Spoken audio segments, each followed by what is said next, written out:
সন্তান আর কে বাবা বলছে স্বামীকে সন্তান স্বামীকে বেশ হরি বল।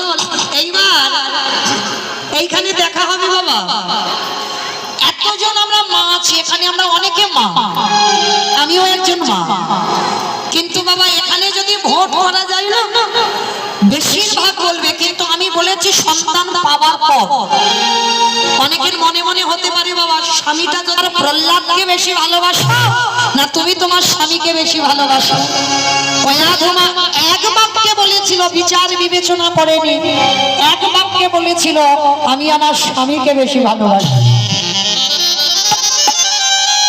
কেন এই জায়গাটাই বদলে গেল কেন? আমরা বলছি বাবা সন্তান ভালোবাসি আর কয়াধমা বলছে স্বামী ভালোবাসি কেন?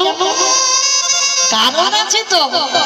কারণ যদি না থাকতো কয়াধমা স্বামীকে বেছে নিত না। কারণটা কি ছিল জানো?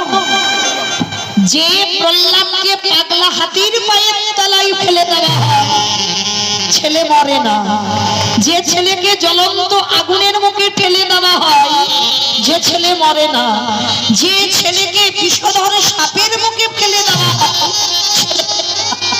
যে সন্তানের জ্বলন্ত আগুনের মাঝখানে দাঁড় করিয়ে দিয়ে আগুন জ্বালিয়ে দেওয়া হয় ছেলে মরে না। সেই সময় কয়াধমা বলে উঠল আমার প্রহ্লাদের সঙ্গে কেউ নেই।